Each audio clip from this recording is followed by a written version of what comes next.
Good evening. Welcome to the Overcast Gamer Show. My name is Abe Foster, and I'm joined by Reagan Harper. Balthazar Valentine. And the reason for that double greeting is because we're now on completely opposite sides of the world.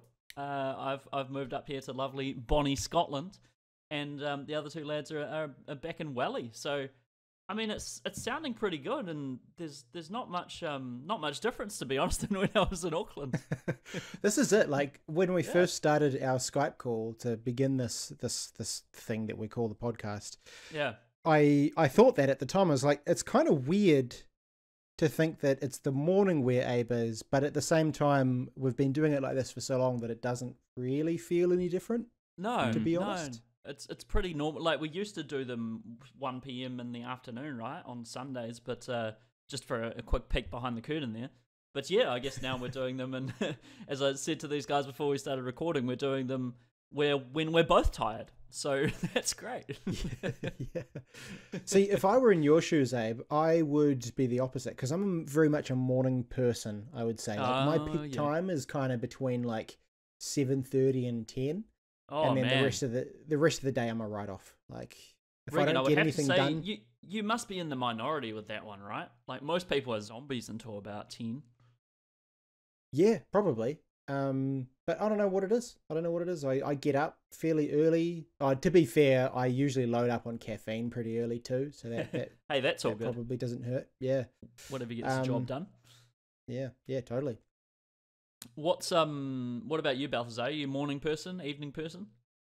My peak time is about 11 a.m. till 11:01 a.m. Brilliant. I don't have charge for very long. I take a while to kick in, and then I'm dead straight away. So around midday, I'm all right. Man, that's a rough. Sort of like I'm just trying to think of like an analogy there, like maybe like thermite or something that like burns real hot for a really short amount of time. Just you're done. Yeah. Well, the battery life on modern day smartphones really is pretty I'm much just that. a walking PS4 controller. Yeah, there you go. That's the one we're looking for. Yeah, that's Man, the analogy we're after. Bastard of a battery life on that thing. Ugh. But I don't have a PS4 anymore. I had to ditch it when I moved, so I'm actually now, for the time being, on laptop and Nintendo Switch. So no more PlayStation for me for a while. If the you ask ideal me, combo. Yeah, I was going to say, if you ask me, that's a pretty damn good combination. Like, your PC is going to cover all your AAA stuff, aside from obviously a couple games that'll only be on PlayStation, and the Switch is just the Switch. Like, the Switch is just in its own bloody universe, isn't it? It is. It really is. That sounds great. Great. Has it been fine? Like, have you missed the PlayStation at all, or are you kind of just like, nah, I'm good? I wouldn't say I miss the PlayStation in that I miss certain games or not having access to certain games and whatnot, but I do kind of miss. I conditioned myself to where if I sat down on my bed and I picked up the controller, I would go into this realm of everything's okay. This is great. This is my little sanctuary, kind of that psychological conditioning. And I haven't attributed that to my PC, sitting down at my desk with my PC anymore, or sitting down in the middle of the forest with my Switch, or wherever I end up playing that thing. But I'm looking forward to when that kicks in, because I'm sure it will. The PC is tricky because the PC, because it's a jack of all trades, I end up doing work on it and gaming on it and stuff, so it doesn't just have that exclusivity of being a gaming machine. Totally. Yeah, I feel you on that. I totally get that. So give me a bit of a rundown on sort of your situation at the moment, Abe, because I'm sort of intrigued by this. You're in rural Scotland, right? Like I am. Yeah.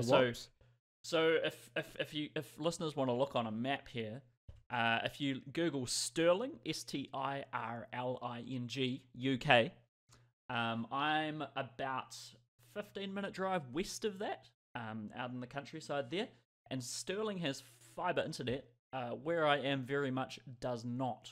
So I'm at the end of the exchange on copper cabling on ADSL at the moment. So it's a dire situation. And as I mentioned to you guys, the default resolution for YouTube videos is now 480p. So that pretty much tells you everything you need to know. You've kind of taken like a 8-year step backwards in time. Yeah, a wee bit. It is quite difficult for me. There's points where say I'm downloading Little Nightmares on Steam at the moment, not at the moment, but because if I did it at the moment, the Skype call would probably cut out. But it was going to take 13 hours, and it's 2.6 gigs. So I'm having to deal with that again. So it's a leave it on overnight situation. I'm back to the old days of leave it on overnight when we used to have that Spark deal. I'm not sure if you guys remember. During certain hours, they would let you have unlimited speed and unlimited sort of bandwidth.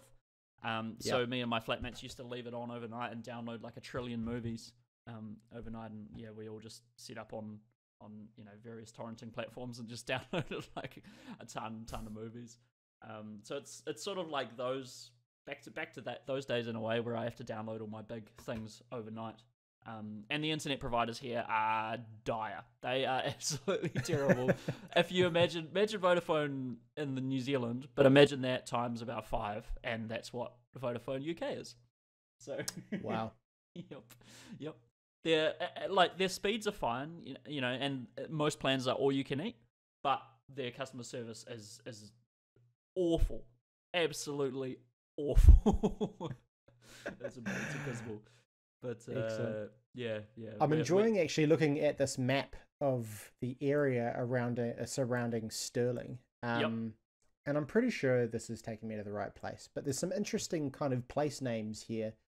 So a few that jump out at me are Dollar Big, which is great. Dollar Big,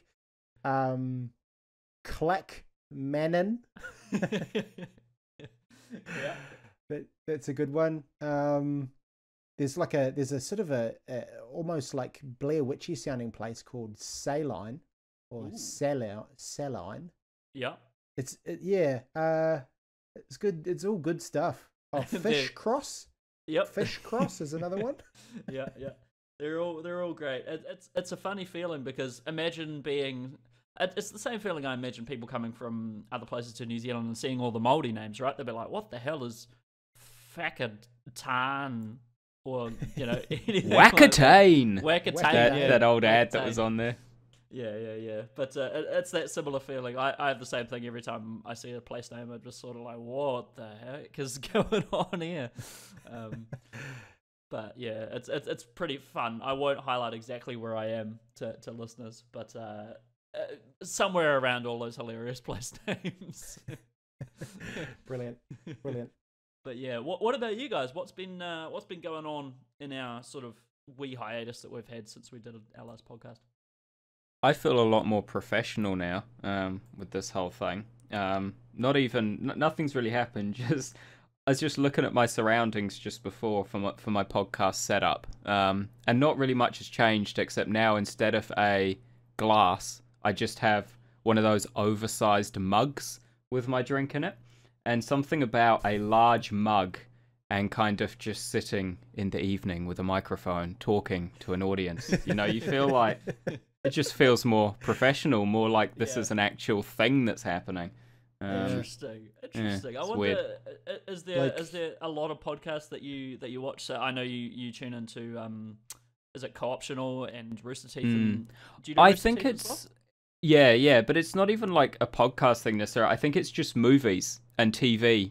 Whenever you see that classic depiction of someone who's a radio show host or something like that, they've always just got the overhead mic coming down with the same looking kind of pop shield on it that I have, and just their oversized mug, and there's just a few keyboards around them and stuff like that aren't actually keyboards. They'll be like mixing boards or whatever for the tracks they put on. But I just feel like this room, because of course off to my right I've got the second computer as well, Hannah's computer. So another keyboard and monitors everywhere. Like, I feel almost like I'm in a recording studio. It's really weird. Also, do you guys get like surround sound? If I do this, I'm just wondering if our podcast isn't binaural kind of thing, is it? Because I kind of rotated to look to my right. As I said, I've got another keyboard to my right, even though I acknowledge, in fact, no one can see through my eyes. So there was absolutely no reason for me doing that. But it would be a cool audio effect if it's binaural. If people hear it, they might in fact hear me turning to the right and being on the other side of my mic, which will be professional as well. I'm not going to lie, I don't hear any of that, but it might come. That might be a Skype thing. That could be a Skype thing. And I think the other thing that makes it feel more professional is just that we're international now. This is true. We're I'm a global organization. The Overcast Gamer International Correspondent is my title that I'm now. The mantle that I'm taking up, I suppose, and I'm going to be heading along to the various things. Gamescom in August. I'm very keen to go along to that one, and we got Reagan in London. And man, I'm looking forward to it. Like actually getting some shit done, and I've got someone who thinks they might be keen on being a cameraman. So who knows? Awesome. Yeah. Get in front of the camera. You should change your email signature, Abe. That's important for my title. Overcast Gamer International Correspondent. True. Because I'm pretty sure that's what people do when they get a new job, right? They change their email signature. They do. It's highly important. Means absolutely jack shit, but exactly what happens. It does actually make me sound like a jobber having that new title. It makes me sound like a freelancer for my own company. So yeah, that's good. That's good. But hey, let's talk some video game stuff, boys, because last time we did a podcast was the E3 show. E3 is well and truly over, and we haven't really. It really was. That was my fault. I was hurtling through the air over Russia for 7 hours or whatever it took to get over that blimmin' huge country. But yeah, we haven't actually talked about our thoughts on how things wrapped up at E3, or what we're excited for and how things panned out. So, anyone got anything that they're really pumped for, or that sort of blindsided them, or that was terrible? Any extremes that you guys can think of? The extreme for me was kind of disappointment at the Sony conference thing. If we would even call it a conference. I enjoyed the flautist and the guy on the guitar. The banjo guy. The rest of it. Yeah. The guy from that does the soundtrack for those good games. Gustavo Santaola. Yeah, that's the one. But then the whole thing was kind of a bit confusing for me. And the fact that they had to kind of move the whole crowd into a different auditorium and things, like, to be fair, like, I suppose it's not the worst thing that's like the thing that stands out in my mind as being not great. But I don't know. I found it weird. Reagan, I know you're sort of trying to be quite generous with this, but let's call a spade a spade. It was brutal. It was brutal. It was really bad. It was sort of. See, the thing that sticks out in my mind is they did the Last of Us thing, and that was all awesome. And I was like, oh, okay, this is why they're sitting in this church that they modeled from the game, which was quite strange. But then they cut back to that panel with those fellas, and there was an ad for Black Ops 4. I was like, what the hell is this? Why did you put this in your conference? What is this? They're like, we're now doing an intermission after the first thing. I was like, that's not how intermissions work.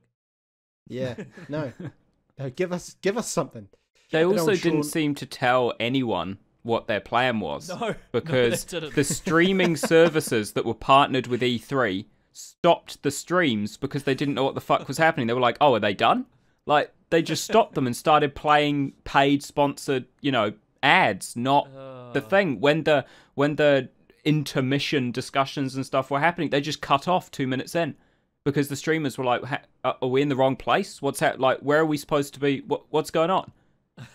And everyone in the audiences of both streaming services in the chat were just like, what's happening? Where's Sony? What's going on? And I remember on YouTube as well, like, people were kind of confused about what time it started because like the time was wrong or something like that. I remember us having that conversation as well. Yeah, there was Balthazar. Yeah. You were confused. There was something about it being like half an hour later on the YouTube schedule or something. Or yeah, we knew when it started because we'd already done the conversions and put them up on the website. So I went to start watching at the time our website correctly noted it was going to start, but YouTube did not note the same time at all, and it was still saying starting in 29 minutes or whatever when The Last of Us had started.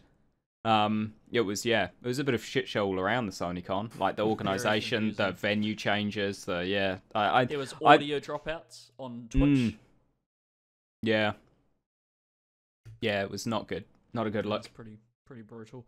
But apart from the Sony, the format of the conference being, I would say, poorly organised. They actually had some pretty decent looking games that I was quite pumped about. And Last of Us Part 2, of course. The thing about Last of Us Part 2, there's always little things with The Last of Us and Naughty Dog games in general that always make me go, wow, jaw-dropping moments.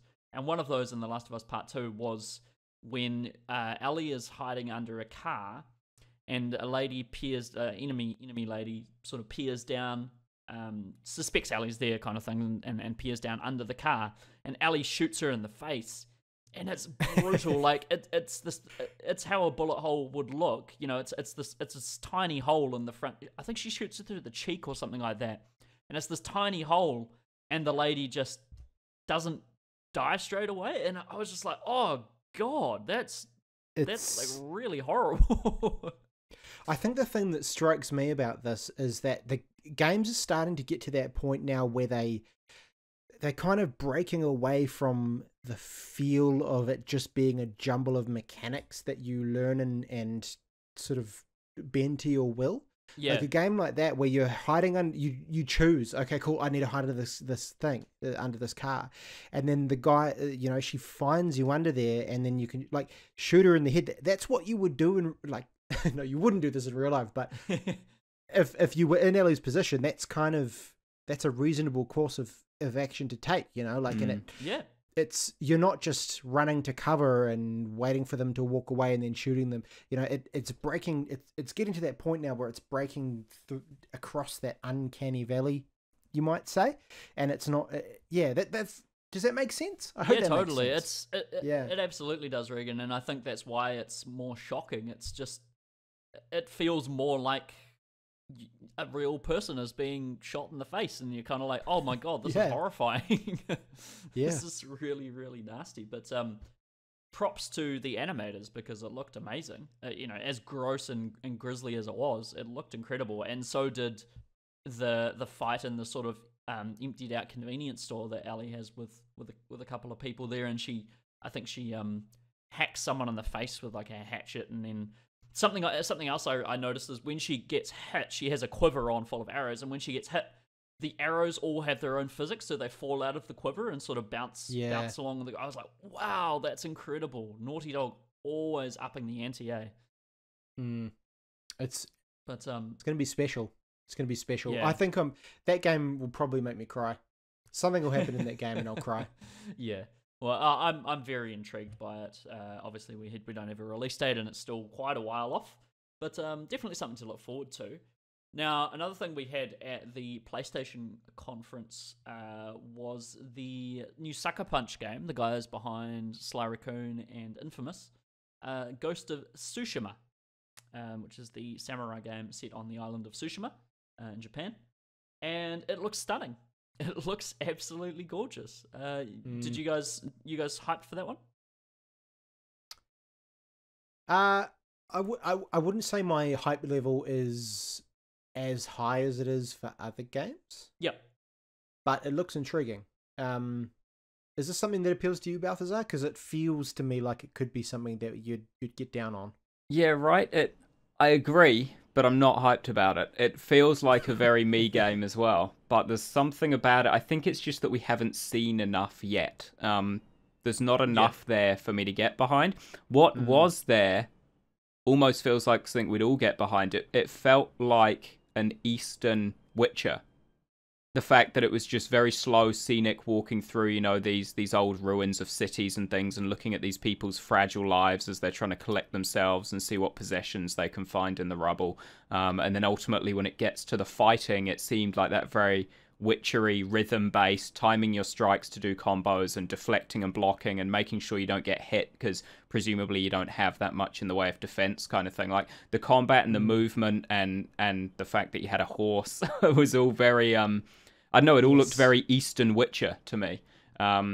And so I expect good things from it because of that, which isn't necessarily good because it's probably not going to be like The Witcher, which isn't a bad thing inherently. It'll do its own things well. But I think what I got from that first gameplay impressions video was that it looked like a very witchery game from that to me. And so that's why I'm very tentative to get hyped at the moment, because I don't feel like it will be. I just feel like I don't really understand the game at all yet. Sure. Yeah, no, we haven't seen a huge amount of it just yet. I was quite pumped on the first encounter. So I'm not sure if you guys have seen many samurai films. You know, from say Akira Kurosawa. But there's very strong feelings of things like that.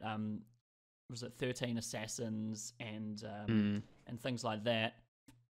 Just that first encounter that he has with I think it's like 2 or 3 other dudes, and they sort of have a standoff, and he does the one slash kind of thing and takes that guy down, and then all the combat is all very crunchy and calculated, and it felt very much like those sorts of older samurai films, and I'm quite excited about that because I don't think we've seen that since maybe Onimusha on PlayStation 2.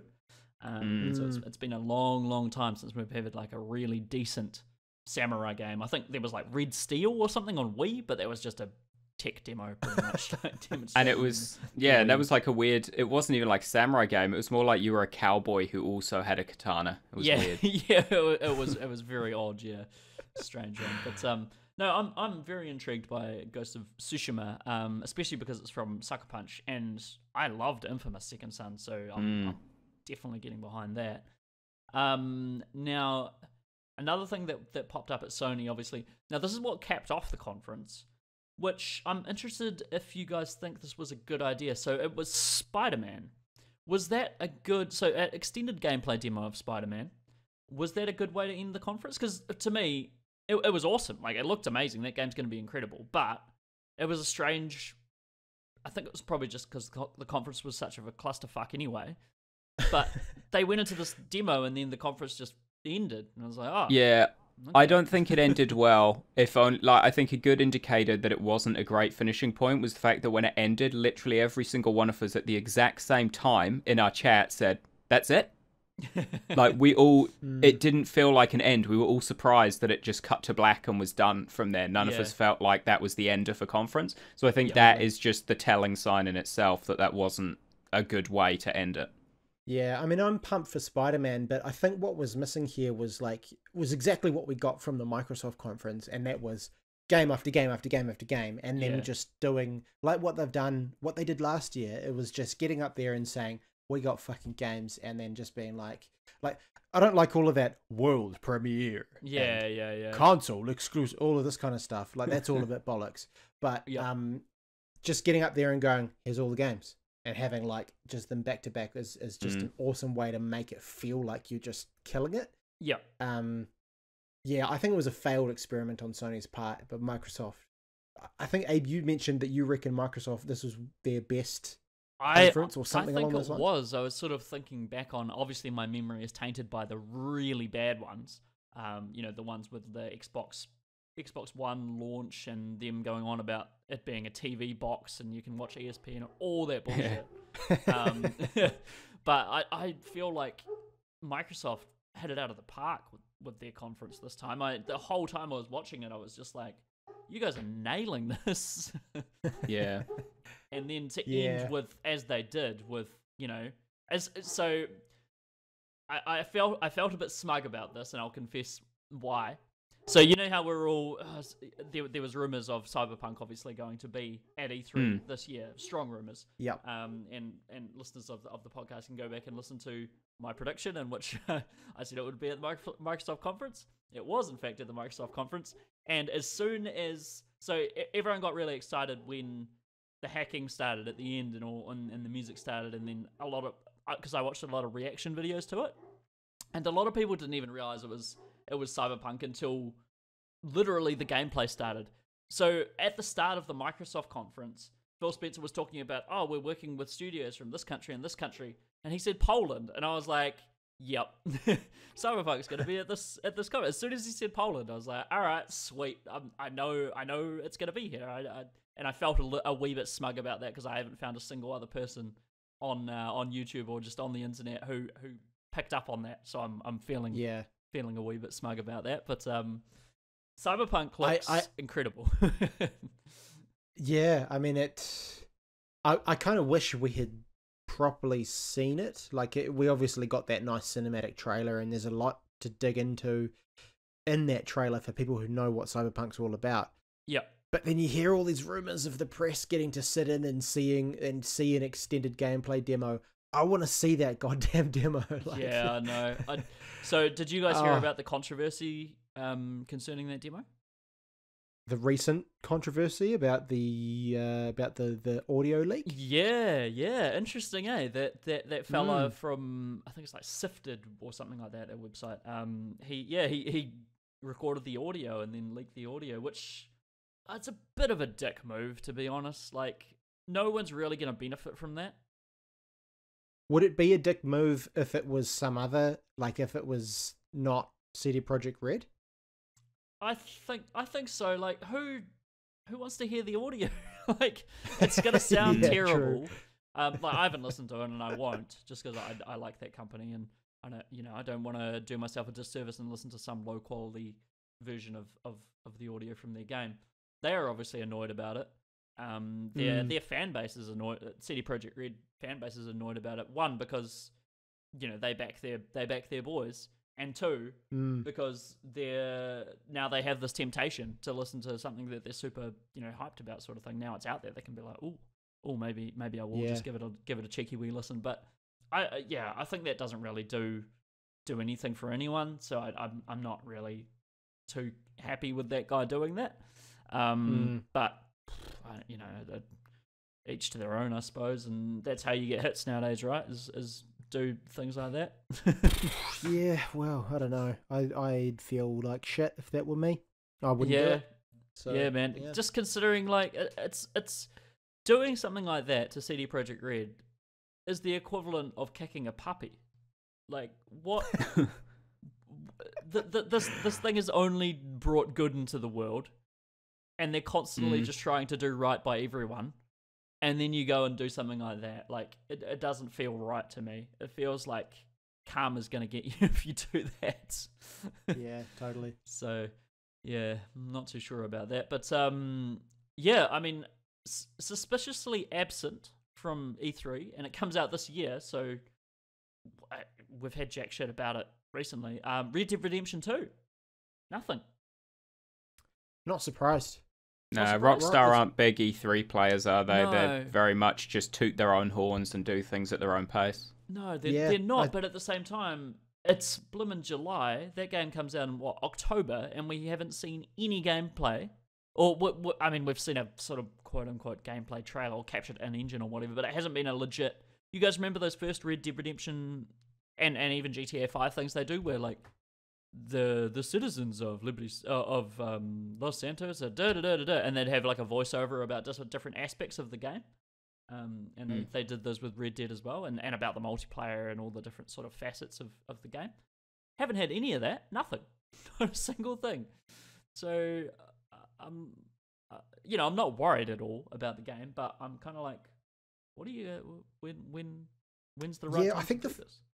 I think the fact that you're not worried kind of says something there. Yeah. In that they know that their fan base will, like, that GTA 5 has been the most selling game, like, every single month since it came out. Like some ridiculous fucking thing like that. It still sells more copies than a lot of new releases these days. Yeah. Rockstar are like, fuck it. Like they'll probably put out a couple trailers in the like maybe month leading up to the game's release, and every single person who has access to a console on the face of the planet's going to buy it anyway. Yeah. You know? They're just doing what they do. That's true. They're their own hype machine, right? They don't have to do anything. They just put something out, be it an image or a trailer or whatever, and it'll just spread like wildfire. So I suppose it makes sense. But I it's so close to release. I was just like, weird that we haven't seen much more than what they put out 2 trailers, I think, in total for this game. The first sort of initial announcement one, and then the one that went into a few more detail. No, it was a story one. The second one was like a story trailer sort of thing. That confirmed, John Marsden's involvement in things, and but yeah, interesting. I hope we do see more Red Dead 2 stuff very soon, because I'm mostly intrigued to see what they're going to do with the multiplayer this time, because Rockstar is always innovating, and GTA Online was a huge thing for them. It still generates bucket loads of cash, that thing. So they're obviously going to try and do something similar with Red Dead Redemption. So intrigued. Anything else you guys want to talk about in the realm of E3? Any sort of massive things that, I mean, we have Sekiro Shadows Die Twice, which is the new FromSoft game. Balthazar, I think you're probably the biggest Soulsborne fan out of the three of us. Any opinions on that one, man?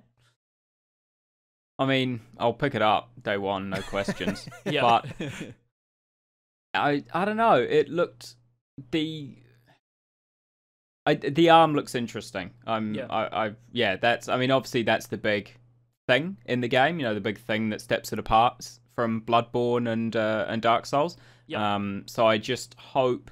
I guess I've got 2 hopes. One, that really does pay off, and it is everything it's kind of they want it to be, i.e. a big enough mechanic in itself to make the game successful. But then also I hope that B, they don't have everything on the game riding on that one mechanic, because at the same time, it's just a grappling hook axe arm. Like, what else?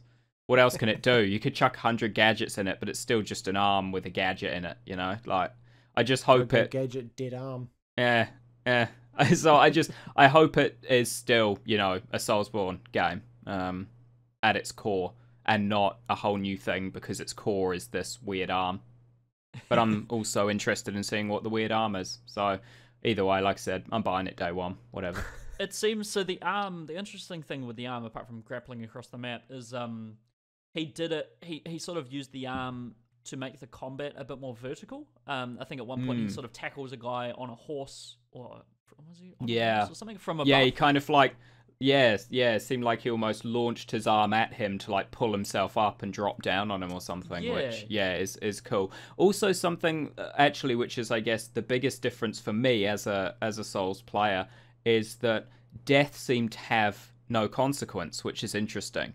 Because death always, is a big setback in Souls games, but in this it seemed like he literally from his point of death respawned exactly where his corpse was. His corpse kind of lifted up and reanimated again and just continued where it was. So that, I think, is actually what intrigues me the most, even more than the arm, is just how are they going to handle death this time? Because it looks like they're doing it very differently to Soulsborne games.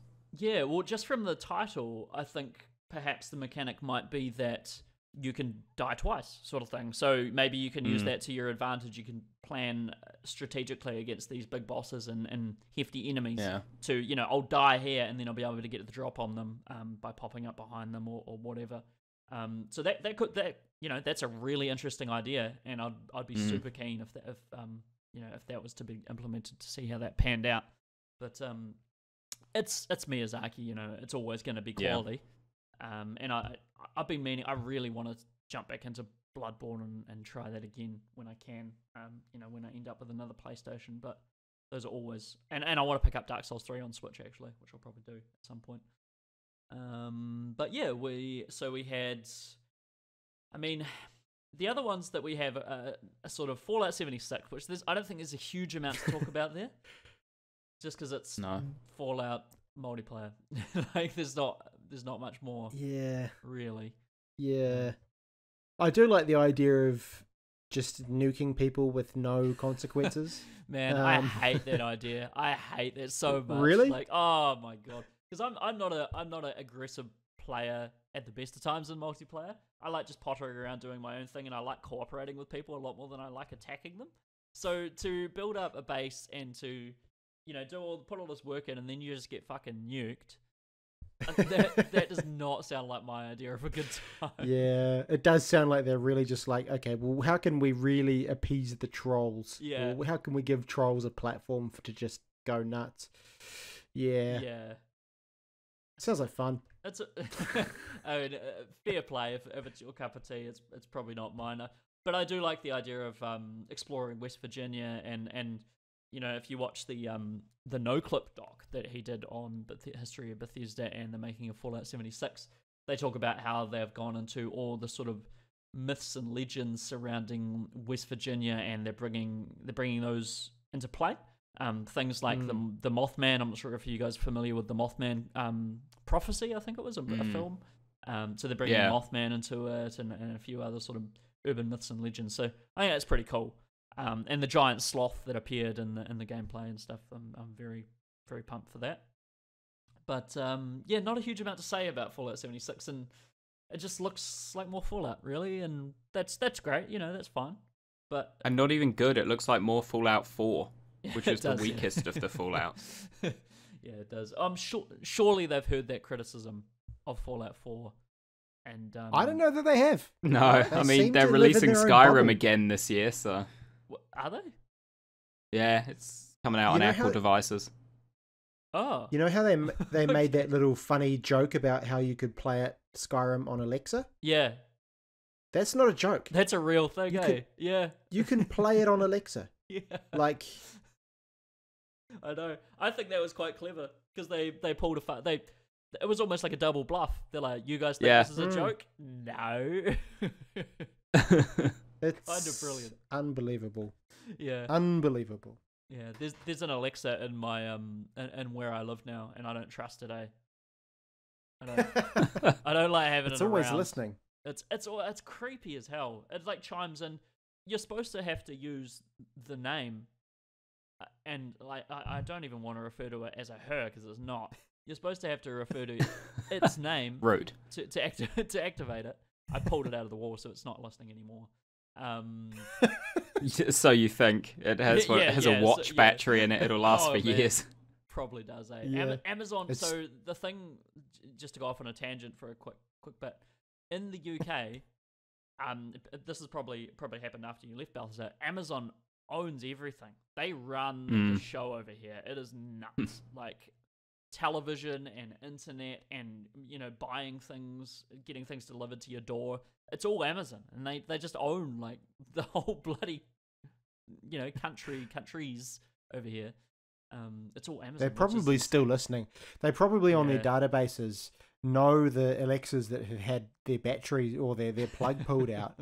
And it's running on like a little auxiliary power, and they know, and you're in their database now. Yeah. So the super Big creepy Brother thing, is watching. I was talking to the person I live with, and she was saying that Alexa used to have an opinion on things. It used to be subjective, and it used to answer questions about philosophical issues. You could be like, Alexa, what is art, or what do you think is art, or what is God, and she used to answer and have opinions on things like that, or are you happy and stuff like that.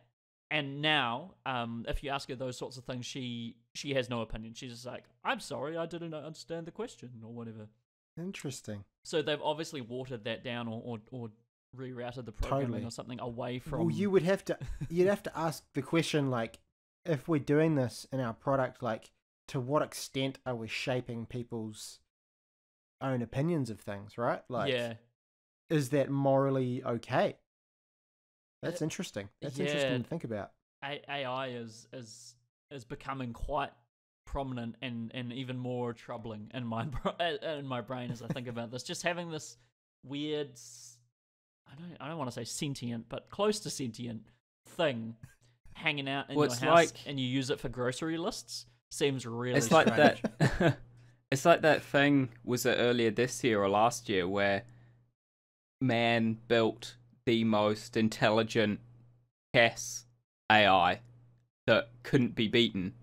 And Is that Deep chess Blue? AI then taught itself to play some other game because it got bored of chess.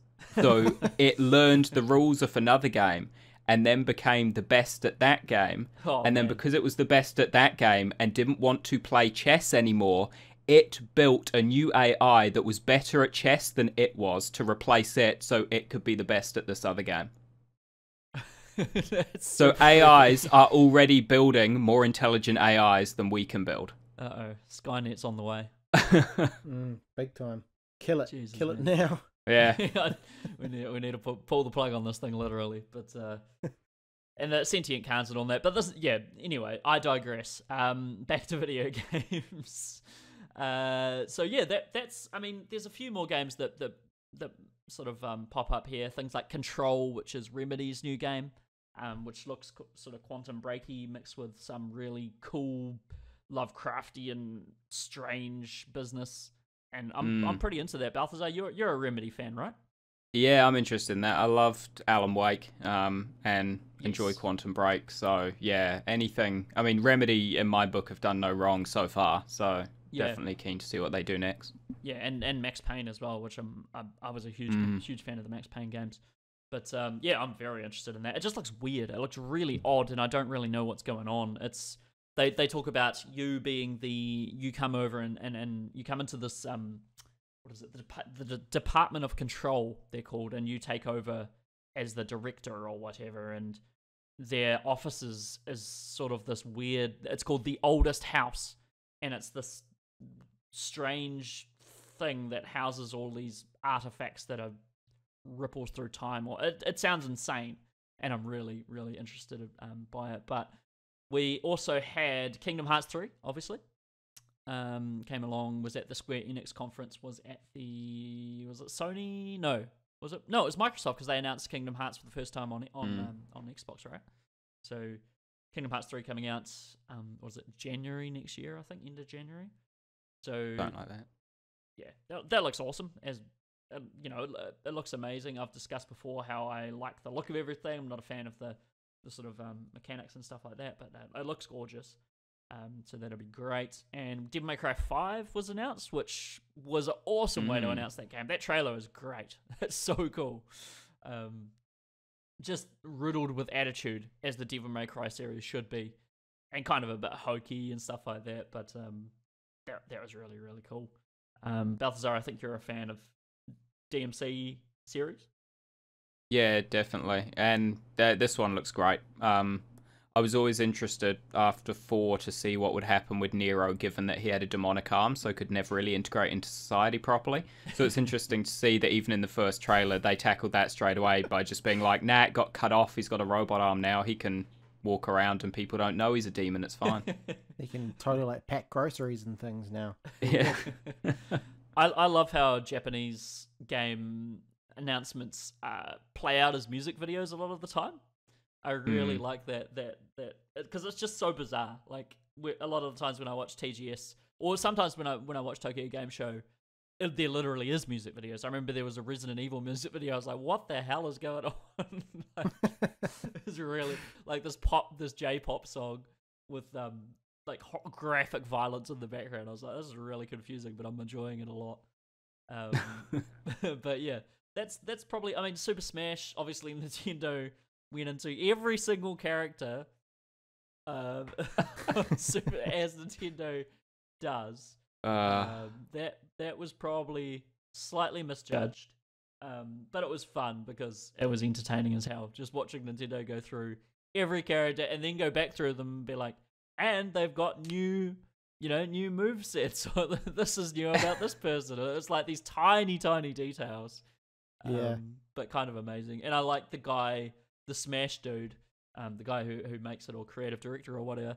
At one point, it cuts to him and he's like, "We put every character into this Smash Bros. So never ask me for anything ever again.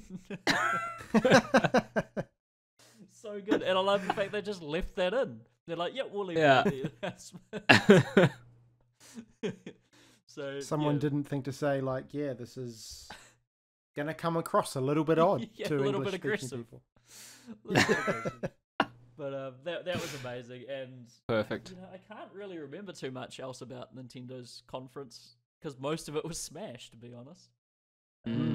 Pretty much all of it. Yeah. Yeah, there was no Animal Crossing, there was no Metroid, there was no DK.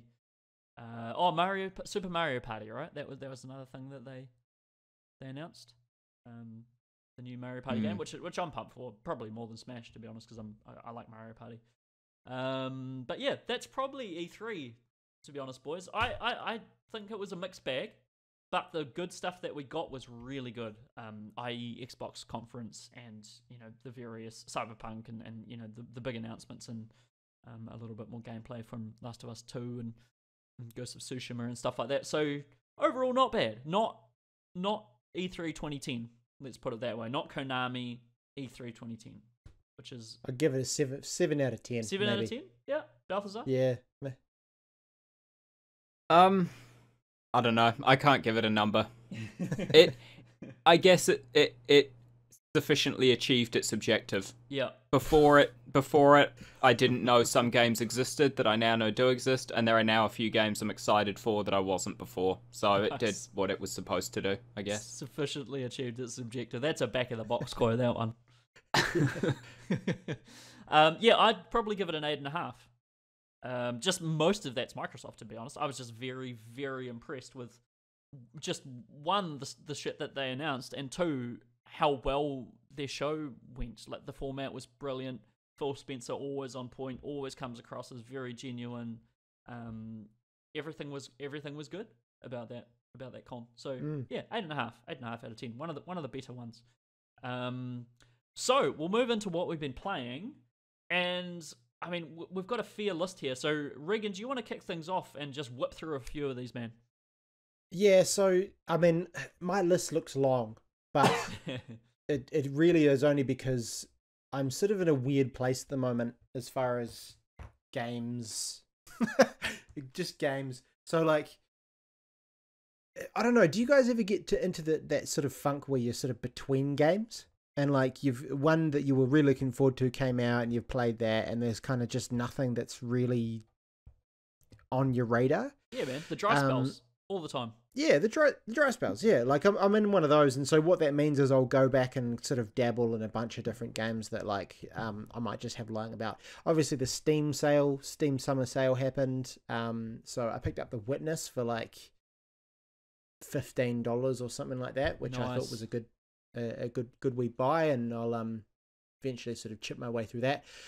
Played, I don't know, half an hour of it, perhaps. Reagan, had you played The Witness before? I can't remember. Did we do a Witness thing back in the day? No, I hadn't played it before. I played about half an hour of The Witness back when it first came out. You weren't a fan, right? No, not particularly. No. Not a fan of line puzzles. Reagan, I'm curious as to your thoughts on this, man. So it was fine to start off with, but it was exactly what I expected. It was fine. It was fine. It was exactly what I expected because that game got quite a lot of hype when it first came out. It was really well reviewed and received. Yep. And so I knew exactly what to expect, and it was exactly that. And yeah, I sort of just kind of partook of it, and I think maybe the because I was primed for it, I went into it kind of less. I wasn't sort of set on kind of smashing through the game in a week or so. So yep. I think it's going to be one that I'll just go back to from time to time because it did feel very peaceful in terms of being on that island. But then I can also see how it would get quite infuriating at times as well. It does, and the witness has a weird ability. It's funny you mentioned peaceful because it does, but it's also incredibly creepy at points. It is. It's very. It sort of has that feeling of something's going to happen, like Like totally. Yeah. It's kind of isolated and yeah, like there's something behind you, watching you from over your shoulder at all times. It's thing. really that unnerving, That yeah, game. yeah. Which I Big quite time. enjoyed. But I'm intrigued as to. So you said you played about half an hour of it, right? Yeah. So yeah. what puzzles have you got through here? Let me know any that stood out or. So, when I stopped, I was in like an area where there were like cherry blossom trees, and I was walking through and filling in the puzzles based on which like branches were broken and things. Yep. So not far through, I would imagine. No, that's quite near the start. Just intrigued as to your like how long it took you to click on to the fact that the solutions to the puzzles were in world and how you feel about that as a mechanic and things like that. So interesting for sure. It didn't take me particularly long to kind of sort of latch on to that. I don't know, because it's I think part of it is in the way that the areas feel quite segmented from one another. So you move from one area to the next. And so by the very fact that you are going into different areas suggests that those areas are significant. And so when you sort of get that, and that's done by design, right? Like that's just sort of inherently communicated to you as you go through it. Definitely, yeah. Once it's very biomed. Yeah, big time. And once you get that, then you start looking around and you realize that it is about sort of interacting with that environment and then using that to inform your choices and things. There were still a few instances where I don't know, I just felt like the puzzles were sort of like they took a kind of a leap. Like you do the first one and you'd be like, yeah, that made sense, and the second one and the third one, in a little series. And you'd get to the next one, you'd be like, what am I missing here? Yeah. But it's funny, like you grapple with it for a while, and then eventually you get it, and then you look back and you realize that you sort of made it harder for yourself. Yeah, in a you way. overthink You were like them. thinking, you overthink them. So it's kind of interesting. I think it'll be interesting to push through and just kind of it's one of those things, like when you've got a difficult game, you learn things about yourself from that game. And I think that's what's kind of cool about really difficult games. I'm actually writing a piece about that, just to segue slightly, just to at the moment on overcastgamer.com. It's not up there yet, and the site's kind of going through a bit of a rework. So don't worry about going there to see it, but just yet. But eventually it'll be up there, and it's all about how playing Uncharted on crushing mode is kind of analogous to life and the life lessons you can learn from that. It's awesome, man.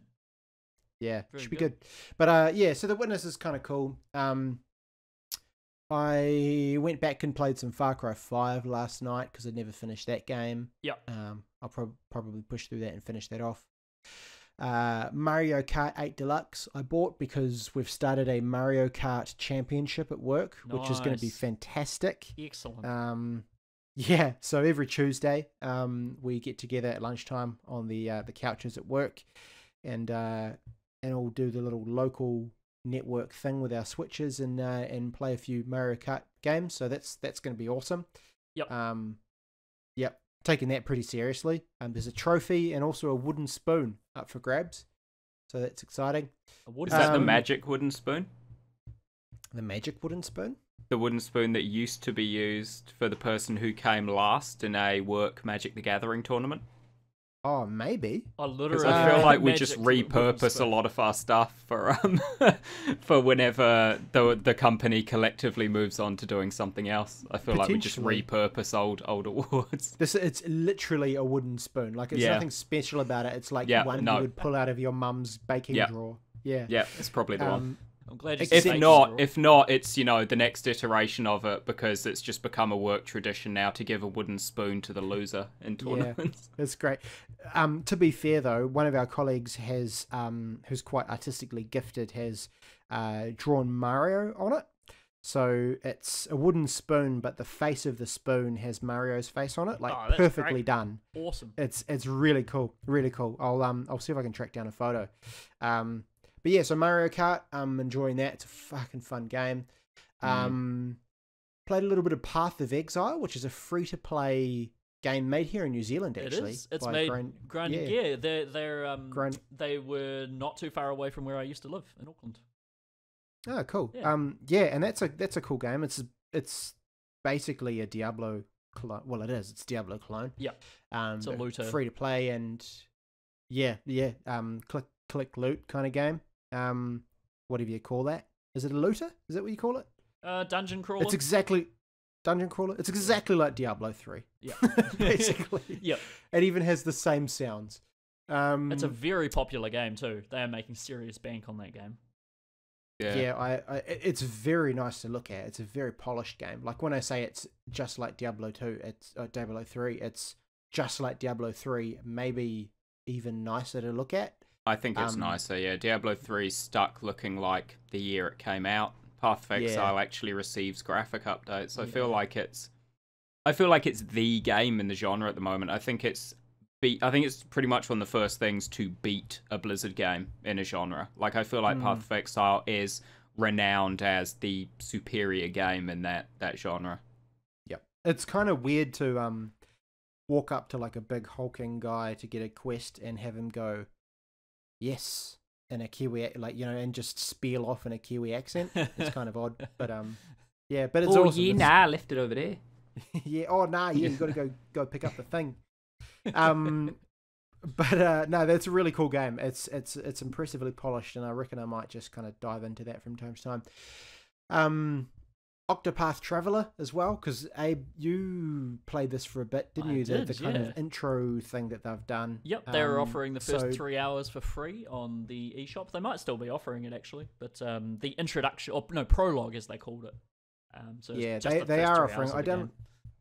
Downloaded it last night and started playing as the thief, because that's kind of just my classic character that I like to go for. And kind of just getting into that. I do wonder whether there's still a place for that kind of game. But I'm really curious as so you haven't played a huge amount of that yet, obviously, Reagan. Nah, probably like 30 minutes or so. Oh, okay, yeah. But because I've played 3 hours, as I mentioned, and I wrote a piece on overcastgamer.com about that actually, and coming from a person who doesn't really like JRPGs all that much, or doesn't like appreciates them, but it isn't really their thing. I think the last sort of ones that I really enjoyed were Golden Sun, and even then that the combat in that I didn't enjoy. I just liked the puzzling elements of it, moving things around, psychic powers and stuff like that. But and Chrono Trigger, but the Octopath is sort of like that. Like for me, I really liked all the story and all the people bantering around and going and doing things for people in town. And then you get thrown into... my guy was Cyrus, who was a scholar. And I went into like a... cellar to track down someone part of a quest. And then I just kept getting bombarded with bloody tea kettle looking Zubat things. And it was awful. And that's when I started really... I was like, oh, I know. I remember why I don't like JRPGs. Like, this crap is why I don't like it. Because I can't move 3 steps. Too many Zubats. Bloody Zubats coming after me. And kettle tea. And then kettle like tea kettle Zubat Chimera hybrids. That's what I was trying to say. Like, on top of that, in the combat, it's just so text heavy. Like, this tutorial thing comes up. It's like, oh, you can do this, and this is your break, and I'm like, what the hell is a break? What does that mean? Like, what are you talking about? And then there's like magic and physical attacks, and this is weak to this, and I'm just like, this shit is too overwhelming for me. This is not me at all. Like, I can't get on with this. Pokemon is where I draw the line in terms of status effects and buffs and all that sort of stuff. So yeah, so I don't know. I really enjoy the story and the sort of more light-hearted elements, go at your own pace kind of stuff, which is just me in a nutshell, really. And do not enjoy the combat of that game, so I don't think I'll be able to get through it, unfortunately, because I imagine there'll be a lot of combat in that game. Yeah, probably. Yeah, for sure. Yeah, I'm probably not gonna say too much about it until I've played through the 3 hours, just because, I don't want to draw any judgments too early. It looks nice. I do wonder whether it's obviously trying to appeal to that gamer that played the classic Final Fantasies and the Chrono Triggers and the Golden Suns and all that kind of stuff. Yeah. But I just wonder, like, if there's definitely still an audience for it, but I just wonder if it's required, I guess. What, the audience? No, like the kind of game. I don't know. I'm not sure what I'm trying to say. We'll come back to this in the next podcast. I think it's a good thing because there are people out there who get worse with whether it be age or time constraints with games and things. I have a friend who has a physical ailment that means he just gets incredibly frustrated now because he used to be an extremely competent gamer and now he can't play any of the games he used to be able to play because he just doesn't have that dexterity in his hands to be able to do it anymore. Right. And so I think there will always be a need for those slower turn-based games where you can just, use the D-pad and press confirm and you've got that time to do things and you can take it at your own leisure. Yep. I think as long as, gaming persists, then games like that need to persist because I can see myself, in 20 years, my hands fuck up because I've been at the game for far too long. And those will be the games that I turn to, not necessarily because I love them, because now they're the ones that, the combat frustrates the hell out of me with how slow and boring it is. But they'll be the only games I can turn to then, and that's when I'll appreciate them. Yep. So I think there is very much an audience for those sorts of games, and for my own sake in the future, I hope that they continue. Yeah, I mean, cool. Fire Emblem is that's turn-based, right? It is, yeah. It's that weird grid turn-based, yeah. Oh, yeah. So it's sort of similar, but obviously, you're a massive Fire Emblem fan, so there's still definitely a intrigue with those sorts of games there. But yeah, I don't know. I'll be Reagan, I think you should continue playing Octopath just to give a bit more. I will. Yeah, I I'm totally curious will. to hear a JRPG sort of veteran, I suppose, opinion on this as opposed to my own. Yeah, let's check back in on the next podcast and we'll have a good chat about it. The only other game I've played is Mario Tennis Aces, which has kind of been the game that I was looking forward to, and I've kind of played through that. Realized I suck at it, but still had a good time. And I'm writing a review for that at the moment as well. Nice. So yeah, it's a cool little game. Balthazar and I have also done what we'd like to call barbecue chat video on it, where we just kind of yarn for 10 minutes or so about, how we're feeling about the game and that kind of stuff. So check that on YouTube. And is this a spoiler-free chat? Well, as much as, spoilers could exist for a tennis game. Yeah. It kind of is what it is, really. But okay. we lay out the kind of basic premise of the story, and you can kind of if you even want to call it a story, there's not really any kind of arc that happens. But yeah, the game is the game. The game is the tennis that you play, and that's really fun. It's kind of a cool little tennis game, and then there's sort of like an energy management system going on at the same time. So you kind of perform actions, and then as part of that, build up an energy meter, and then you can use that energy meter to either do a big sort of attack kind of move, or you can use it to defend as well by sort of slowing down time and defending those big attacks. So there's some cool stuff in there, and yet still can play in the old school way where that energy side of things wasn't a thing. So I think it's really cool. I think it's a great game, and the kind of thing that I'll come back to from time to time, even though I'm rubbish at it. So perfect for Switch. It sounds like that title. Perfect for Switch, yeah. And stay tuned for the review that's coming up. Nice one. Balthazar, what have you been up to, man? I'm in a similar boat to Reagan, but for different reasons. I'm not sampling lots because I'm out of sorts, or because, I've finished things and I'm in a dry spell. Steam Sale is just a time for sampling lots of things. Yep. So the two games I picked up were Prey and Quantum Break. Prey I picked up largely on your recommendation, Abe, because I played the demo back on PS4 and wasn't keen. But I advised at the time I wasn't keen because it felt like there was input lag and there were frame rate issues and everything. And I obviously picked it up on PC through Steam, so none of that's a problem. There's no input lag, there's no frame rate issues. Nice. It's good. I'm not hugely far so far. Maybe hour and a half, 2 hours in. And yeah, it's, you know, it's very reminiscent of BioShock 1, with that whole kind of everything is there. You can feel that it's level based, but as soon as you step into a level, that whole level is there for you to explore and use whatever perks you've unlocked to navigate the environment and everything. And yeah, it's cool. I enjoy that there's no encounters as such. You know, it's not like, oh, I can tell I'm moving into a corridor that's going to be a shooting sequence or whatever. You know, it's just there are enemies everywhere disguised as chairs and coffee mugs and stuff. And so it's kind of like there is no combat because there's always combat.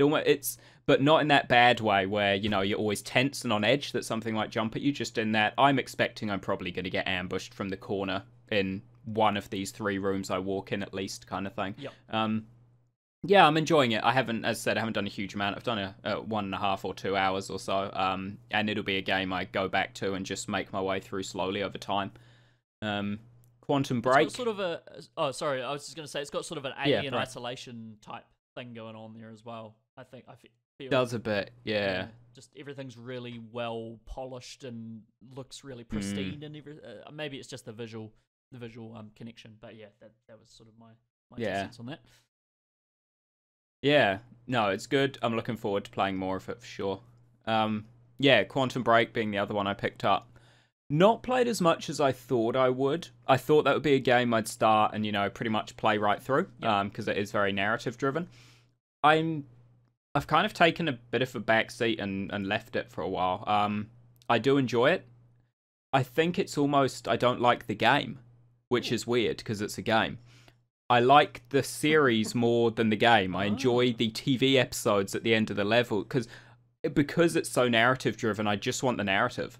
In the first level, I really enjoyed the gameplay because that's what you had. You started it, there was the cutscene, and then you play a level, and it was great fun. And then there was what they call a junction level, which is kind of a 1.5, where you play as the bad guy and you make decisions that will impact the enemy faction for the rest of the game from that point, kind of thing. So you can kind of set things up. Do I want the enemy faction to grow in power and rally public opinion and turn everyone against me as the main player character and make my life harder as the player?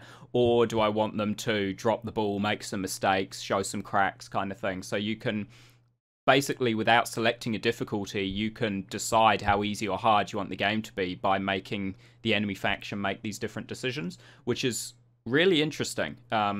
And really cool. And yeah, I thought that was just quite unique when I did that. And then after you've done that, it plays the episode of the TV show, which again, it picks an episode. I think there's 2, maybe 3 choices of episode at the end of each level based on the choices you made in the Junction episode. So it's one of those games that invites multiple playthroughs just because one of the selling points is it's also a TV show, but to see the whole TV show, you need to make different choices in each level to play the episode corresponding to those choices. So yeah, and I really enjoyed the entire loop for the first level, but then I think the issue was the first level was about an hour, and then the junction was 10 minutes, and then the episode was, I don't know, 20, 30 minutes. But then level 2 was about 3 hours, and then the junction was, 10 minutes, and the episode was 20 minutes. And I preferred the pacing of the first episode when everything was similar length to each other, so you kind of went through the rotation. When the gameplay got longer, it felt like it was needlessly long, and that's what I didn't enjoy as much. So I'm definitely going to jump into it. I'm going to finish it because I like the narrative, I like where it's going, I want to know what happens. I do feel like they should have just kept the pacing the same the whole way through as it was in that introductory level, and I fear that actually as it goes on, the gameplay sections are going to get longer, which again is an odd complaint because it's a game, and I believe most of the negative reviews it got when it came out were that the episodic stuff was too long and there wasn't enough gameplay, and I have the exact opposite complaint, which feels wrong. But yeah, that's just how I feel about it.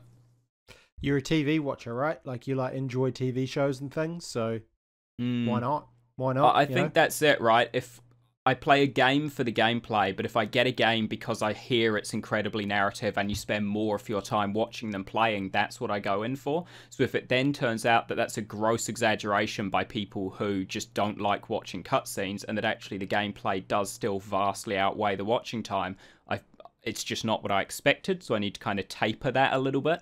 So I think that's all it is at the moment. I'm off it for a little bit because I'm just tapering my expectations before I go back in. Nice. Yeah, nice. good call. Nice. Other than that, picked up Mario Tennis as well, Aces. I would like a rematch with Reagan at some point now that I've played enough of it to understand how the energy management work and what all the supers are. As easy as it was to beat him the first time round when I didn't know what I was doing, I'd like to go 2 for 2. After I'd played like most of the way through the game, it was embarrassing stuff. So you want a rematch even though you beat him the first time? Yeah. Nice. Yeah. Nice. Just to show how it would have gone had I known how to play from the beginning. All right. Well, I mean, I'm Mario Karting tomorrow, but Wednesday lunchtime. All right. You're going down, mother trucker. All right. That'll be good. And then the other big thing I've been playing, which I played start to finish, was Detroit Become Human, which is my game of the year for 2018 so far. Wow. I kind of don't want to talk too much about it, if only because there's very little you can say about that game because the entire game is narrative. You know, it's all spoilers. What I will say is I feel like after playing Detroit now and also having already played God of War, I can't help but feel some people were confused when they reviewed God of War and said it was the must-play game that everyone who has the ability to play it must play it. I feel like they were talking about Detroit instead and just got a bit confused and had a bit of a brain fart, because this is the game that everyone who has access to some way to play it should play. It is a fantastic game. Yeah. It's phenomenal. It is the example of narrative games working. You know, like the gameplay aspect of this game is so minimal. There's very few levels which are action-based. They're almost all just walk here, talk to them, walk there, interact with that, but it's just, the story is so compelling. And I've only done one playthrough so far, so I don't know to what extent your actions change it, other than the fact that obviously they fucking do, because when you finish the last level, you see that there's a fuckload of timelines that you haven't even interacted with, because there are entirely different final levels based on earlier choices. I want to see how it holds up on a second playthrough, because it is so narrative driven and because there is so little action and interaction. Yep. But I don't think that detracts from the fact that I'm never going to play God of War again either. I played it once and that's it. So if playing Detroit a second time, some of the shallower levels, like the do someone's housework for them level, feel very thin and get worn out instantly, I still don't feel like that will detract from it, because you play most games once. So even if you only played this game once, the only difference is your experience with it in your one playthrough might be vastly different from, you know, your neighbor's experience in their one playthrough, based on how you choose to play each character. Yeah. But I think it's a phenomenal game. I think the idea of the story itself is just incredible, and it highlights so many, I guess, just tendencies within yourself, so many sort of preconceived thoughts you already have. Like, for example, there's a thing that happens throughout the story where androids remove a component from themselves that allows them to be immediately identified as androids, so they look more human. But the simple fact that they still looked exactly human didn't change the fact that I was labeling them android. Whenever I was playing as them, I was playing as an android. You know, I never saw them as anything other than an android, even though the whole point was that they weren't just androids. They were living beings, you know, that had gained their own sentience. It's just, I feel like the idea of the game isn't to educate you as to consciousness and sentience and what it represents. It is almost just to show everyone just how ignorant they are. It highlights just how much you as a person have your own preconceived notions of things and refuse to view things in any other way, even when it's right in your face. And I think that's what makes it so interesting and so successful. Man, that's some Kojima level stuff right there. It is. I think that you've basically nailed it there. I think you touched on story there a lot. I think further to story as well, like stories are underpinned by great characters, right? You know, a story is great, but if you've got great characters, that sort of takes it to another level. And I think the characters are really great in that, yeah, there is a humanity to the androids. But yeah, like what you said there, it totally sums it up. Like it makes you question those sort of boundaries that you have, as far as like your own ability to kind of empathize with something, and then to question yourself. You say to yourself, hey, well, like, should I be empathizing? And then, you know, should I value the life of this thing over, you know, this human, when the human's being an absolute piece of shit, and this thing's just trying to, you know, like there's too much to talk about. You'd have to sit down and write an essay. It's like the films that you do in high school film, and they, you know, they just keep going down that rabbit hole. It's textual analysis. It's like that, but yeah, it's like that, but way better because you can play it. It's because it's a video game. But yeah, I'm pumped for my second playthrough because I did the pacifist playthrough this time because I felt for the androids and I wanted them to win, and I felt like if they were, you know, vengeful, then they wouldn't win because humanity would just fight back with even more force, and ultimately nobody would win. So I went full pacifist and I never raised a fist once. This time through, though, seeing the treatment of androids the whole way through the game, I am so looking forward to just going full warpath and blowing shit up and just wrecking humanity in this playthrough. I think it's going to be great. Would it be apt to compare it to? I'm not sure if you guys have watched Black Mirror. Is it that sort of dark technological? I've heard about Black Mirror, but haven't seen commentary. I don't know. It's yes and no. It's comparable, but also very different. It's comparable at the start. I would say it begins very much like an episode of Black Mirror in that it is very much, here's how this technology that we've created to make our lives better has actually ended up making our lives worse through our reliance on it, or you know, being indoctrinated by these paths that it's created for humanity, kind of thing. And that's how it starts. But as it goes on, it becomes very much more about. I think it comes down to how you choose to play the game, because the thing about Black Mirror is how it is always there's no win. At the end of Black Mirror, everything's fucked, pretty much. You know, at the end of every episode, its technology is their downfall. Whereas if you do what's probably supposed to be the ideal playthrough of the game, it starts off Black Mirror where things are rising up, and it seems bad purely because humans, as humans do, assume the worst from everything, assume that because they've oppressed these things, they're going to want vengeance and they're going to fight. But if you do what's probably the ideal playthrough, where they are pacifists, they purely want peace, they just want to show that they're alive, they want equal rights, and they want recognition as a new species, that's not very Black Mirror, because they just want to coexist. And I mean, there's a point, spoiler, no spoiler kind of thing, when you get to the very end where you can say, you know, as Marcus, the leader of the free androids, if we all die today, you know, if you continue to just never show resistance full stop, even if an army is marching at you, you know, he just says, like, even if we die today, all of us here, we've still made history either way, because we've shown humanity the error of its ways, to always assume the worst of everything. You know, we were here to make their lives better. Now we're here to try and fight for our own rights. We're doing so peacefully. We're just doing a march and a demonstration. If they choose to destroy us, then, you know, who's the monster kind of thing. We're only showing them the flaws of their own existence.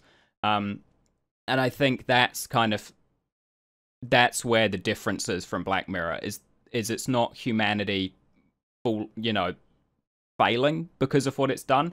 It's humanity failing to learn, but it's not humanity becoming so dependent that they just fall into a downward cycle as a result of it. So I think it opens like it, but it's also very different from Black Mirror in that it feels like it's trying to teach you beyond just teaching you that you're reliant on machines. Okay, I'm very intrigued by this. Would you say so? I mean, probably goes without saying, really, but the definitive David Cage experience. Yeah. It's funny because everyone said this was the perfect fit for David Cage because he's always done characters weird and they always feel kind of like they're kind of robotic and not human enough. Yep. And so they're like, man, him doing a game about androids where they're trying to emulate being human, but actually they're robotic is the perfect fit for him. But actually, they're human. They don't feel like they're falling short. They don't feel like they're trying to emulate humanity and failing. They feel like they're human. Man, that's a really interesting thing that probably no one saw coming. Then, if he's I remember his characters in Heavy Rain and Fahrenheit and things like that, Indigo Prophecy. Always felt a little bit off, a little bit stilted. Everything didn't quite gel. So this would have been a really interesting story to put that sort of, I don't know, is it his artistic was that on purpose that he made people like that? You never know, right? It's maybe, I think it was probably a technology thing, right? Yeah. I mean, partially flawed writing in that, you know, he wrote them just a bit off. Yeah. But also technology, and that he could mimic kind of facial features and things, but he just couldn't replicate how they should be, really. Yeah. I think that was the big issue, was that he was making, you know, technology had come far enough for him to create models that looked realistic, but it hadn't come far enough in the way that you build animation cycles to, you know, they still did the balls on the face and everything, but I guess the mapping wasn't as accurate as it is today. So I think it was Uncanny Valley. His previous ones where he made them look real, but he couldn't make them act real. Whereas now technology's come far enough that the actions are also able to look realistic. And I think that's why this time it does look fully real, because the graphics are still top notch, best looking game on PS4. But also the actions have been mapped and tracked so well. Like, I watched some behind the scenes stuff afterwards. I used you unlock points for every there's basically like a timeline thing, and every sequence on the timeline you unlock, you get points that you can spend on extras. And I bought sort of all the videos, and there's behind the scenes videos and stuff, and realizing that you are watching a movie, not just because it's narrative, but literally every single thing you are seeing and doing on screen was acted in a studio by people with those suits on. Every single activity, everything was a person who looks exactly like the character. Well, except for Connor's actor looks a bit weird and not like Connor.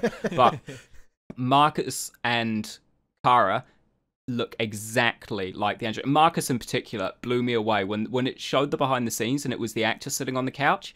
I was like, this is weird. For Connor and Kara, it showed the actor sitting on a couch, but they've just got the character on the couch. And then it's like, oh no, that is an actor.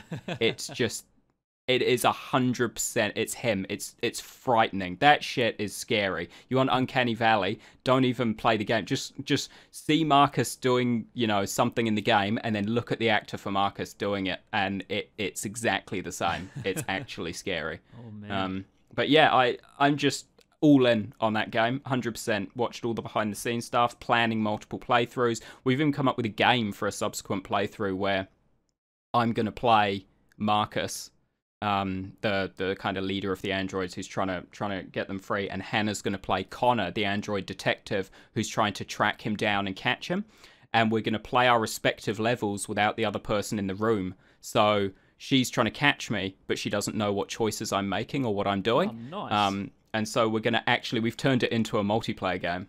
So looking forward to that playthrough as well. That's excellent. I love those things like Until Dawn that transform, you know, easily one of the best multiplayer games that's not actually a multiplayer game. Yeah. Really cool. Awesome, man. Anything else on your list there? Nah, I mean, I've just been playing some older stuff, like a hell of a lot of Warframe again, because there's a whole load of new stuff. They just had TennoCon, which is the Warframe convention. Oh, yep. So a whole lot of stuff dropped for that. New story content, new open world map, which looks better than any other trailer really this year, for me, in terms of what they're showing and what we get and how exciting that is. And then I've just been trying to get through Xenoblade Chronicles 2 on New Game Plus because I want to play the story DLC as soon as it drops, I think next month. And it says you need X amount of story progression, but actually hasn't said what X amount is, so I'm just finishing it again. Oh, okay. Really. Okay. Warframe, just as a quick aside, coming out on Switch, which is cool.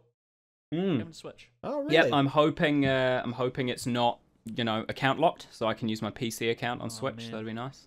Shouldn't be. If Sony, imagine if Sony did that with Warframe as well. What they did. Well, actually, you can't, because you actually can't use the same account on PlayStation and PC. That's why I'm wondering if maybe you can't on Switch either. Like, you've never been able to. They are separate systems. So I'm hoping it's not going to be the same for Switch, and I can. I think it's because on PlayStation you log into your PSN account to play Warframe, not your Digital Extremes account. Yeah. I'm hoping that on Switch you log into your Warframe account, because that way, I can play my PC account on there, which will be great. I mean, I won't play it as the primary platform. I'll be on PC, but it'd be great to get Warframe on the go. Nice, very good. Cool. Well, I'll talk briefly about a couple of things that I've been playing because, as I mentioned, I've been de-jet lagging and moving and doing all sorts of stuff. Managed to squeeze in a bit of gaming between then. On the plane, a lot. I played. I finally picked up Donkey Kong Country Tropical Freeze, which I was meaning to get it back on Wii U when I was meaning to get a Wii U, which never happened as well. But I've been jamming some of that, probably on second or third world, I think. So maybe 4 hours into that.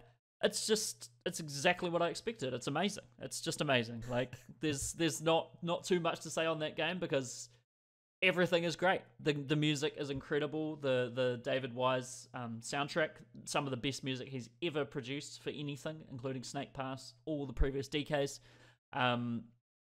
The level design is awesome. It just iterates on that really cool thing they did with Donkey Kong Country Returns. The previous one from Retro Studios, which is the sort of set pieces that they have where you fire into a barrel and then you smash into part of the background and that background will fall into the foreground and do something there and you're still like firing. Cool. It's so innovative and interesting.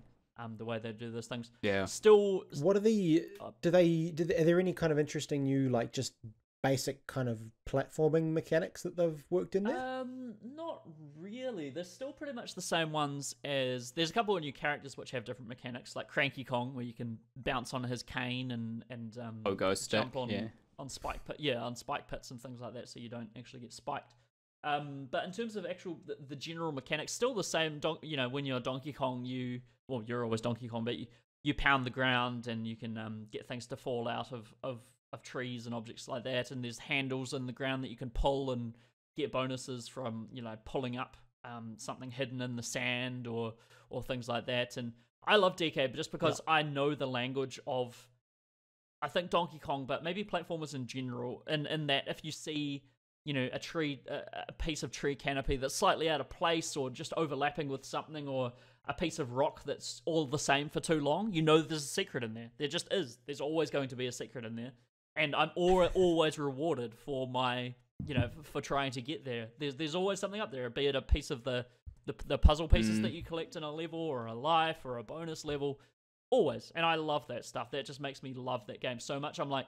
It's same with Black as well. Just Black. If you're running across somewhere and you notice, there's something that could potentially be a ledge, but next to it is just black, there's no definition. Yep. That's a shaded area that when you get up there and run through it, it'll reveal that there's a secret there as well. Yeah, it's that language of platforming, right? And I find that I love that sort of stuff. If you start a level, like I've been platforming for a long time, the first thing I do, Balthazar, you might do the same, and Reagan maybe as well, is run backwards. You run backwards. Of course you run backwards. Yeah.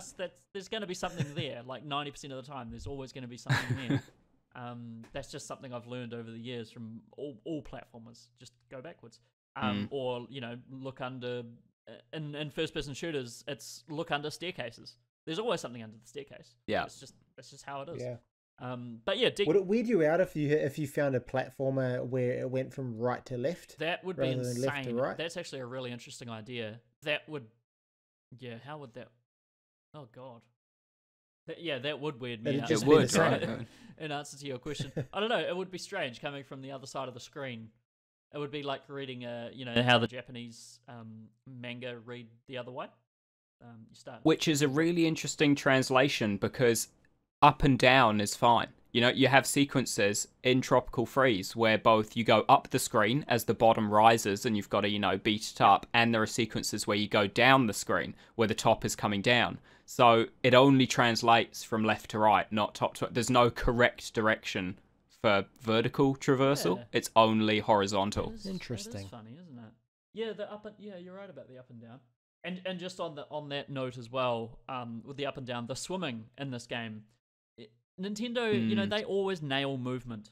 There's not a single time I played a first-party Nintendo game, or even third-party Nintendo game, where they just nail the movement. And DK Tropical Freeze, it's fun to move. It's fun to swim. It's fun to jump.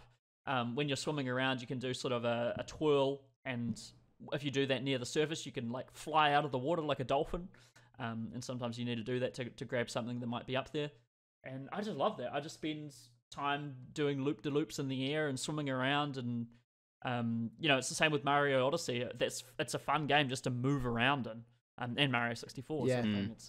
It's got that thing going for it. So yeah, amazing. It's just pretty much perfect as far as I can tell so far. Like, apart from the minecart levels, which I still wouldn't mark it down for, because as much as I get frustrated to hell with them because they're hard as hell, and you get one opportunity to seize everything you ever wanted, and if you fuck up, you're punished horribly for it. But it's fun. It's still fun. Like, I'm tearing my hair out over these things, but it's great fun. So yeah, DK. Have you had pity taken on you by Funky Kong yet when you started up? No, I haven't. No. So you're not doing that bad then? No, not too shabby.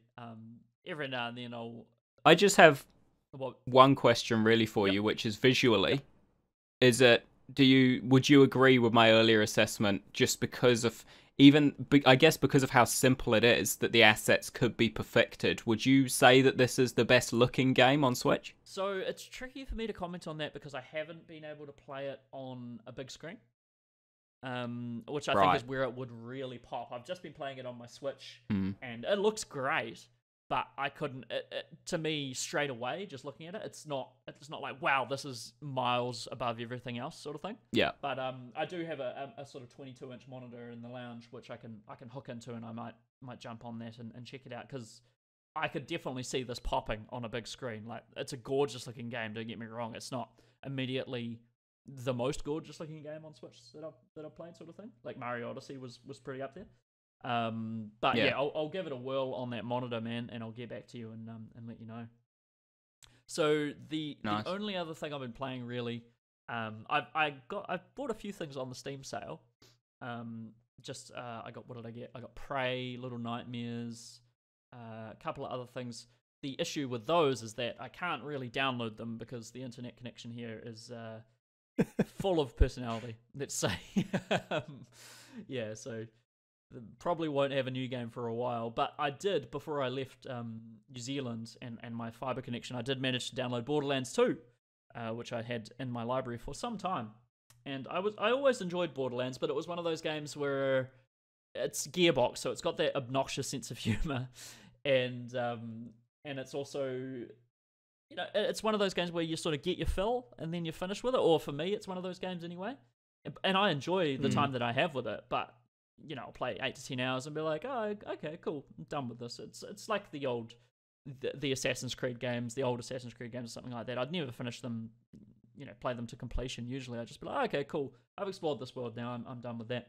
And Borderlands 2, I can see probably doing the same thing, although it's a refined version of Borderlands, which I loved. Like, it's just a fun game, Borderlands. It always has been. Even just playing by yourself, it's just a good game to... It's a mindless fun, jump in, shoot a bunch of stuff, loot a shooter. You can upgrade your gear every 10 minutes. You'll get a new gun and be switching things out all the time. And it's just a good game. I don't really have a huge amount to say about it. But have you guys both, or Balthazar, you've definitely played Borderlands 2. Reagan, have you played it? I've not played Borderlands 2. I played a little bit of the first Borderlands, but yeah, sounds good. It is. Probably, yeah. It's one of those things though that never had enough of a pull for me to play it when it first came out, and so I probably never will play it, which is kind of sad. Like, never say never and all that kind of stuff. But yeah, I just probably not. It would be one of the rare games that I would jump into multiplayer for, because I imagine it might make the game even more fun in multiplayer. Balthazar, you could probably attest to that, man. You're quite a fan of Borderlands, right? I've exclusively played the multiplayer. I actually never played a Borderlands game single player. Okay. And so I can't kind of imagine that experience. I always intended to, because I guess my experience with the games was also somewhat throttled by only playing multiplayer, because you always had to wait for the people you were playing with to be around. But yeah, it's the multiplayer experience is definitely great. I imagine it being seamless from what the single player experience is, in that you are still just going through the same quests. The enemies aren't scaled up, so it's almost more ridiculous because you are just running through, blowing up everything. The world is exploding around you. We also had the advantage of the group that played. We each picked one of the different classes. Oh, nice. So it's not like, we didn't optimize, we didn't just have 4 of the Necromancer, which is the optimal class to play, running around, so that we had 8 people on screen with the robot buddy and everything. We just each picked a different class so that we had a fairly balanced experience. And it was, it's great fun multiplayer. I definitely, if there is still an active online community, try it out, because it's everything you enjoy about the single player, but basically even faster. Rather than a new gun every 2 minutes, it's every 30 seconds, because you clear out a camp instantly. Oh man, I'll probably, whoever I end up buddying up with, I'll probably piss them off, because I generally go into that menu and I'm looking at all the stats. I'm like, what if I no? What if it no? Like, there's a lot of that. I'm in an iron, so yeah, I don't know. Maybe I should stick to single player on that, but it's awesome, because it's one of those. You guys know how much I love those games where you can just whack on a podcast, or just jump into a small intense session of something and then jump back out, sort of thing. And it's one of those games perfect for that sort of thing. So just go and do like do a mission and shoot a bunch of dudes for 45 minutes to an hour. Have some music going, or have a podcast going, and get that done, and don't invest too heavily in the story, and just it's all good times. But nice. Yeah, that's all I've really been playing. I played a little bit of Metro 2033. 33, yeah. And I was really enjoying that, but I got to a point where I was just dying over and over and over again, so I stopped playing it. Because that game, for all it's a really good game, but the stealth sections piss me off in that game. Because it's pretty much one of those ones where if you are seen in a part where you're supposed to stealth through it, you're fucked. Like you will get swarmed, and you will die very fast. And I got up to a section where that just keeps happening, and it's very frustrating. So I sort of moved on to bigger and better things, I suppose. It's still a well-made game, and because I bought it intending on playing Last Light and is it Redux? No, Redux was sort of a remake of both those, right? And Exodus, whenever that comes out, or if I pick up an Xbox, I suppose. But yeah, I only played maybe 2 hours of 2033, so I can't comment too heavily. It seems like a very well-made game. Has a lot of cool like analog stuff, like a compass that you have to use, like an in-hand compass kind of thing, like the Firewatch map and things like that. But yeah, can't comment too much on it. Just got frustrated with it, and probably won't be going back to it, I suppose, at this point, because I'm enjoying Borderlands 2 too much, and I've got DK on my Switch, so I'm all set for that. But yeah, that's probably about us for another week, I think, folks. Thank you for tuning in again. It's been another long one, which I suppose happens when we don't record a podcast for 3 weeks or a wee while. When we don't sort of download in a way. Yeah, I think that's kind of part of it, right? We all sort of stack up too much of a cache and we all have to just download in one go. It's a bit cathartic, eh? I've always likened our podcast to going to church.